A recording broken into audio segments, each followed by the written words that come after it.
Hey, what's up everybody, and welcome back to News Dose. And it's been a wild week for gamers, especially Nintendo. We got our first Nintendo Direct in nearly a year and a half, and they unloaded a ton of news yesterday. I of course covered that, and if you missed out, make sure to go watch that video, but there has been some very mixed reactions over this latest Nintendo Direct. Some fans expected a lot more to be announced here. Well, the good news is that it does in fact sound like Nintendo has a few more big announcements planned for 2021. I know I'm certainly excited about this, and I think you will be as well, so make sure to stay tuned for that. Also, did Xbox kill Google Stadia? A few weeks ago, Google shut down their own internal Stadia studios, which is still just absolutely ridiculous, but according to some new reports, Xbox might have been one of the main reasons for Google prematurely shutting down their own internal studios. So stick around for that as well, but we do have a lot of other things to talk about today, so let's get right into the news, starting off with Nintendo. In a recent interview, Nintendo was asked about making more acquisitions as they have more than $9.45 billion at their disposal. Maybe they can make good use of that money by making more acquisitions. We have seen the game industry consolidate in the last couple years, and it was only about a month ago when Nintendo threw their hat in the ring by acquiring Next Level Games, the studio behind Luigi's Mansion 3. Well, Nintendo doesn't agree that they should be acquiring more studios, and check out what they had to say on this topic. We are not just blindly acquiring companies because we want development resources. We don't think that simply expanding the scale of our business will really improve the value of the entertainment that Nintendo provides. And I know right away this kind of sounds like they're throwing shade at Microsoft, but really I don't think this response is all that surprising. When Nintendo acquired Next Level Games, a lot of people were surprised because you don't usually see Nintendo do this type of thing. They're a very cautious company, and they like to do things internally. Even when you listen to them in interviews, you hear how they try to build within their own company to kind of pass on the torch from some of the older people to younger. So they're likely not going to acquire a studio outside unless they really feel comfortable with that studio. And with Next Level Games, they have worked together for years now, and Luigi's Mansion 3 shows that they can make Nintendo quality games. It's now sold more than 8 million copies, I believe, and it could be more than that, but from what I've heard, Next Level Games was looking to be acquired. If Nintendo didn't grab them, somebody else definitely would have, which prompted Nintendo to make the move. That probably won't be a trend going forward though, and this statement kind of backs that up. Nintendo requires trust for companies that they do acquire. I will say this though, if Nintendo were to acquire any studio in the past, I really wish they would have gotten Alpha Dream before they went bankrupt. They made some high quality games out of the Mario and Luigi franchise, and I wish Nintendo would have picked them up. It is what it is though, I guess. Now, also a few games that were revealed yesterday at Nintendo Direct has been officially announced as multi-platform games. This tends to happen after big events like this, but two in particular I think fans are really going to like. Ninja Gaiden Master Collection being one of those games will also be coming to the PS4, PC, and the Xbox One. If you've been following the channel for a while, this shouldn't come as a major surprise. I have talked about this collection several times as leaks have come out, but what was a nice surprise here is that it's also coming to the PC and Xbox One. Based off all of those retail listings that we've seen so far, it was always listed as a PS4 and Switch title. But now that they have officially revealed it, it will also be coming to the Xbox One and PC. Ninja Gaiden Master Collection will be available on June 10th for all platforms. So that's pretty cool, and for you Xbox fans, a big 2020 release is coming to Xbox as well.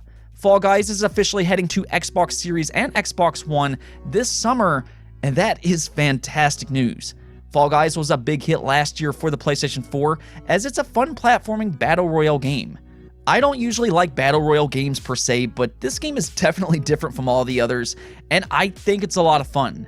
So it's great to see all platforms will finally be getting this game. We don't have an exact release date just yet, but do expect to see it sometime this summer. Moving on though, there's been a lot of leaks around a new Silent Hill game. Multiple respected insiders have claimed that there is a new Silent Hill game in development, and I think by this point, this is likely true.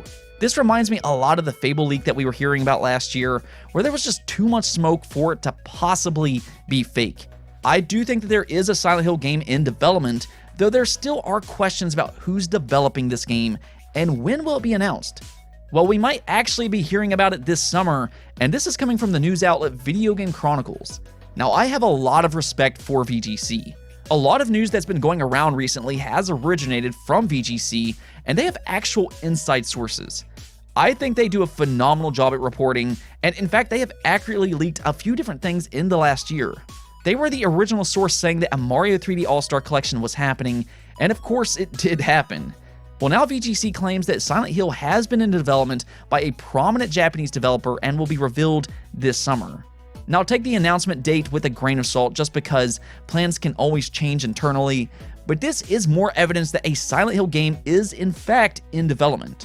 What's interesting, however, is that 2 Silent Hill games might be in development. So the whole reason that VGC leaked this information in the first place was in response to Bloober Team claiming that they're working with a famous publisher on an existing IP. They say fans will be very excited when they realize what they're working on, and this has led to a lot of speculation that this could be Silent Hill. So here we have VGC claiming that a Japanese developer is working on Silent Hill, and then you have Bloober Team, which is not Japanese. So either Bloober Team is working on a different franchise completely, which is possible. They worked on Blair Witch in the past, so this may be related to something other than Silent Hill. Or this does line up to what the insider Dustgolem said about a year ago and how Konami reached out to various developers to work on 2 Silent Hill games. One being a soft reboot and then the other a more episodic game. So this does kind of line up to what he said last year. Now, I'm not saying that this is what Bloober Team is working on, but I mean, who knows? Maybe Konami really is outsourcing 2 Silent Hill games. That would be pretty interesting, so let me know what you think about this in the comments below. And speaking of Video Game Chronicles leaks, VGC journalist Andy Robinson also had some Nintendo news, and this is very exciting. I think a lot of us already expected this, but Andy Robinson claims that Twilight Princess and Wind Waker are 100% coming to the Switch this year. Again, VGC, or actually Andy Robinson, was the original source for the Mario 3D All-Star Collection leak. Interestingly enough, Eurogamer's Tom Phillips also seems rather confident that Twilight Princess and Wind Waker will be coming to the Switch sometime in 2021. Now, maybe they're just guessing themselves, but because their past reputation, this is going to draw a lot of attention. What I will say though is that this makes a lot of sense. Wind Waker and Twilight Princess were both available on the Wii U, and it's Zelda's 35th anniversary. Now, we've seen Nintendo bring a lot of Wii U games over to the Switch, so, I mean, it would only make sense for them to bring these games as well. So I very well could see both of these games releasing sometime this year. You're probably wondering, though, if they are releasing these games in 2021 as well, why didn't they just announce them yesterday? And I think that this can easily be explained. If you remember, they actually said at Nintendo Direct that they will be sharing more information about Breath of the Wild 2 in 2021, and we should look forward to more about that later this year. So no, I don't think this will be Nintendo's only event in 2021. They may have another event where they announce these games as well. I would not rule that out just yet. And if these games are real, it looks like the Switch could ultimately be the best place to play Zelda of all time. I mean, if it has Breath of the Wild, Skyward Sword, Link's Awakening, and then also Twilight Princess and Wind Waker, that would be absolutely amazing. I mean, if you really think about it, if you have the 3DS and the Nintendo Switch, you're mostly covered for Zelda games. For the time being though, the only absolute confirmed game is Skyward Sword, and as I said yesterday, I think a lot more fans are going to enjoy this game this time around, with the addition of a traditional control scheme. I mean, this game has a lot of good qualities, but, you know, not everybody really likes motion controls. It's not my favorite Zelda game personally, but I don't think it's as bad as what some people make it out to be. I do hope this rumor is true though. I really would love to see all of these Zelda games come over to the Switch. Next up, let's talk about Google and Xbox. A few weeks ago, Google sadly shut down their own internal Google Stadia studios. This included Jade Raymond's team and then Typhoon Studios, which they acquired early in 2020. Both of these studios had a ton of talent, and I hate to see game companies like this get shut down. There is still that question though, why did Google throw in the towel and give up so soon? And sure, we could point out to the fact that Google tends to give up on ambitious projects prematurely, but what were the specific reasons as to why? And we may have gotten some new details on this move. Well, it was actually Xbox. Yeah, I guess it's being reported that Phil Harrison said that Microsoft's upcoming acquisition of ZeniMax Bethesda was one of the reasons that Google decided to shut down their own internal studios.